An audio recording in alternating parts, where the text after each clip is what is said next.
The Texans, huh? Immune to the motivational powers of the Bud list. And Brew, you called it before the game. Something was going on there.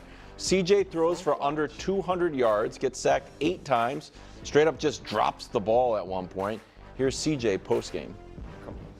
It's hard, to just sit here right now and think about what happened because you didn't watch film yet. But, of course, it's embarrassing. And, to come out here on the primetime game and, get embarrassed like that is never fun. And, I believe, we have to be better in a lot of areas. And that starts with me. I think there's plays I got to make, throws I got to make. Okay, Brew, you were hinting at this yesterday. Weeks 1 through 6, 5-1, feeling good. Last 3 weeks, doesn't look like the real C.J. Stroud. Nick, should Texans fans be concerned? Well, I'm less concerned about him than I am about the team. I think Brew's point yesterday might have been more team-related. Listen, they've trailed for 55 fourth-quarter minutes this year. We pop their schedule up on the screen. You can go game by game. Except for one game, they have either lost or been in. Colts game came down to that. It was a 2-point game. They got to pick up that third down. Bears game, Caleb has the ball down 6. The Jags game, the Jags fail on that 4th and 1. They score a touchdown with less than 20 seconds remaining. The Bills game, the Bills do that wacky, have Josh Allen throw from his own goal line. Remember, they kick a field goal with the gun. They roll the Patriots, and then the Colts game last week again comes down to the very end. And so here's my problem for the Texans, Brew. And we can also, Dust, if we can, show their ranks. They're just kind of average at everything. And CJ, I think, has been clutch, but their offense is average and their defense is average with some really, they went from the best pass touchdown defense in the league to the worst. Every AFC team, the question is, can you have a good enough regular season to where Kansas City has to come to you? That's now, in my opinion, dead for the Texans. Yes. Then the question is, okay, are you good enough to beat Kansas City in Kansas City? Not with that interior offensive line. Chris Jones had the greatest game of D tackles ever had in NFL history in a playoff game against those guys. And they lost their guard for the season yesterday.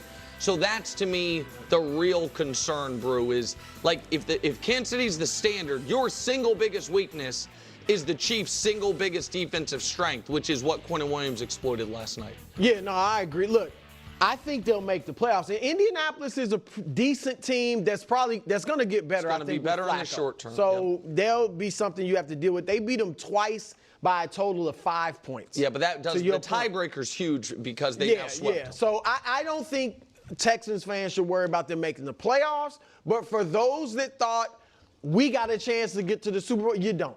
Wow. You don't have a chance. No. Wow. You don't. They're not. This is a lot, and they could be on funk watch. I don't think they'll fall into a funk like Philadelphia did.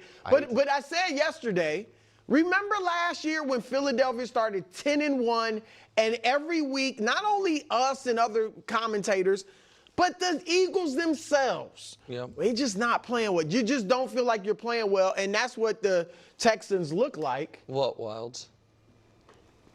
Whoop. Antennas up. King of vibes. And I felt the same thing you saw. After the game, C.J. Stroud said, we have to stop pointing fingers. We have to buy into the leadership. I was like, what was that? Stop pointing fingers. So it's just, it was a little hint of the vibe. And then you said, this side of the table, very, sensitive to vibes. Sensitive to vibes. And also, Dust, if we can show my last graphic, the other thing on C.J. is, there is a line of demarcation. Since he took on the second job as league mentor, he hasn't quite been the same guy. I'm just telling you. You are the king of a line in the sand. Well, that is the line. Pivot point. I don't know if that's an official line. I've got the league so figured out. I can mentor this guy who was born 3 months after me.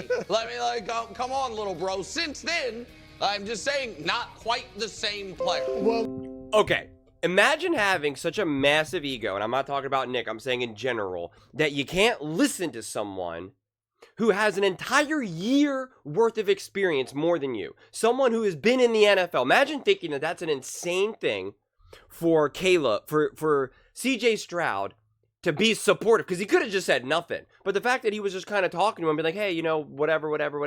And people want to act like that's such a big deal to make. Like, it's so insane. Anyone who has a problem with that has to check themselves, quite frankly. I mean, like, it's just absurd, quite frankly. How about this? What did C.J. Stroud do last year? Exactly. What did Caleb Williams do this year? Exactly. Who's having the better rookie year? Who's starting the NFL better? Exactly. So just we need to stop with that nonsense. We need to stop with that. And again, when I said ego, I'm going to emphasize, I'm not talking about Nick. I'm talking about people in general. No, that's nothing to do with Nick. So just want to be very clear about that.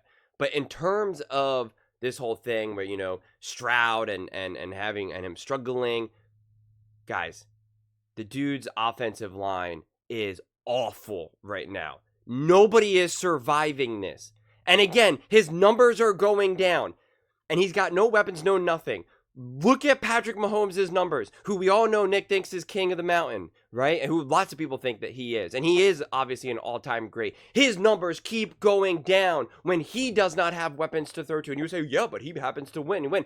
Yeah, it has nothing to do with Andy Reid. It has nothing to do with defense, right? It has nothing to do with any of those things. Nothing to do with Spags. Nothing to do with Travis Kelce, Rashee Rice, Pacheco. I don't understand some of those guys aren't playing this season, but I'm going back all the way to last season into this season.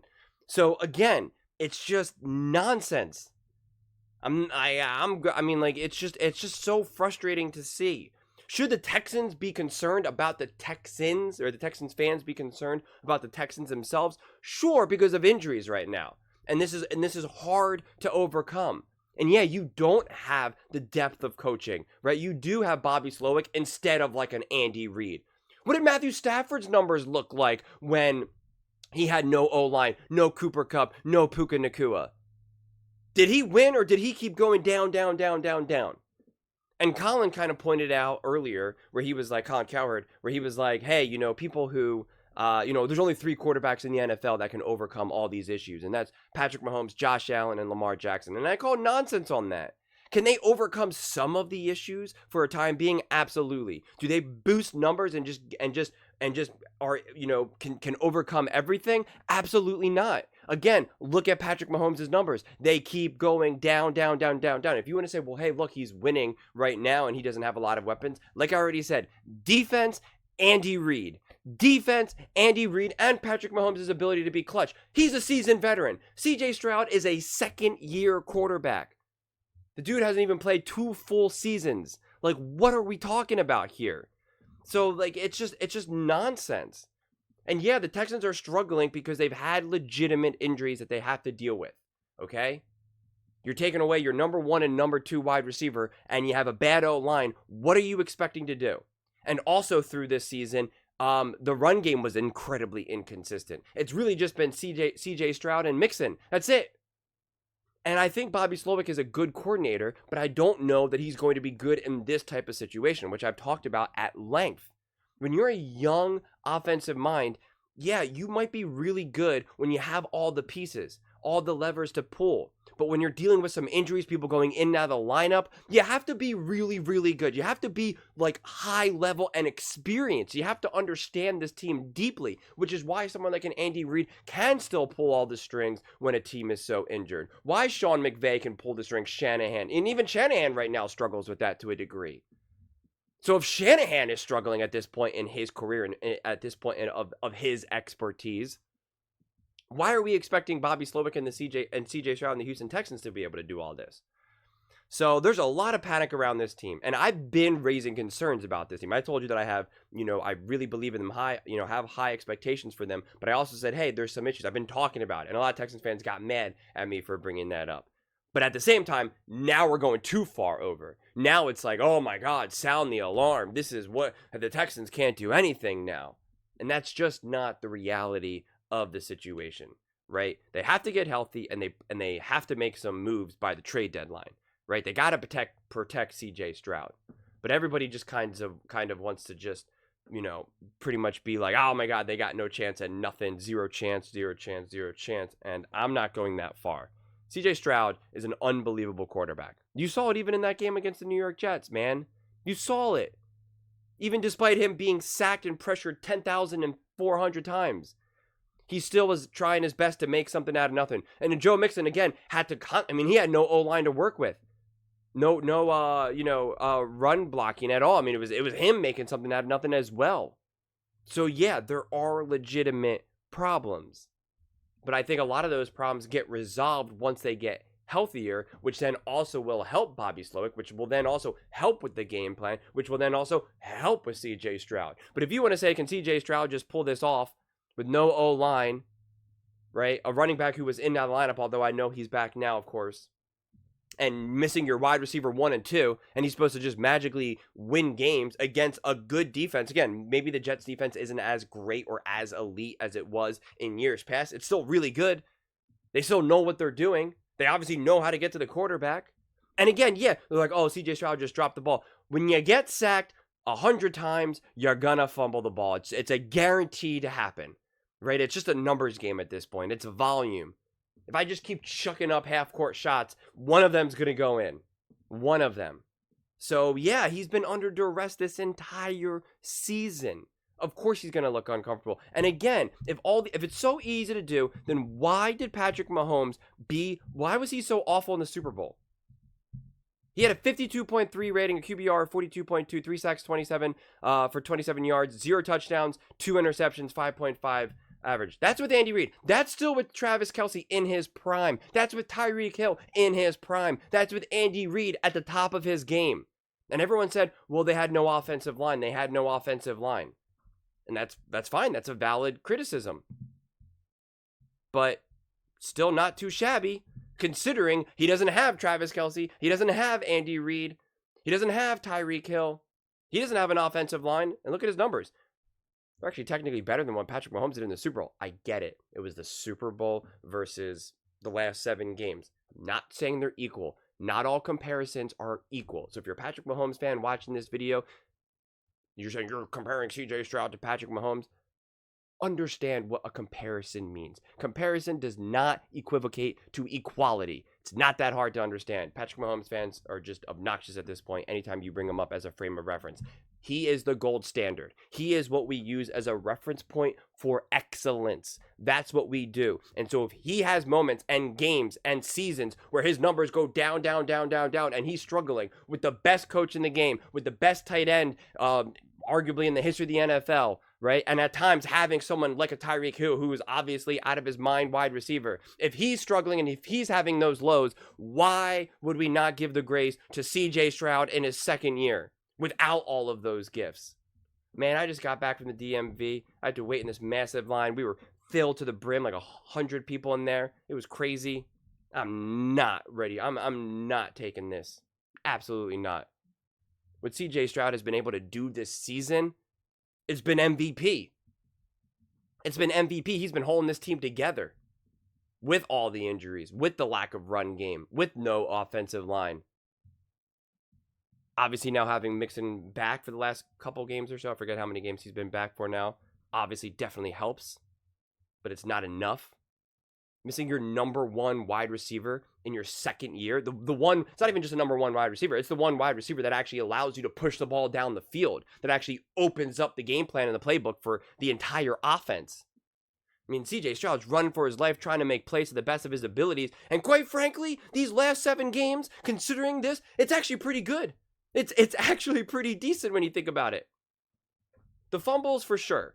That's a little problematic. But again, the pressure that he's getting. But the fact that he still looks... Honestly, those numbers are still better than a lot of quarterbacks who have a good O-line, who have a consistent run game, who have their wide receiver 1 and 2. So it's actually not... It's actually, like, pretty decent. If he just had those numbers right now, minus maybe the turnovers, people would be like, oh, it's a top 15 quarterback. That's a starting quarterback in the NFL. And it's like, yeah, that is. And yet, let's look closer to see what he has and all the issues that his team is constantly facing. Madness. Madness.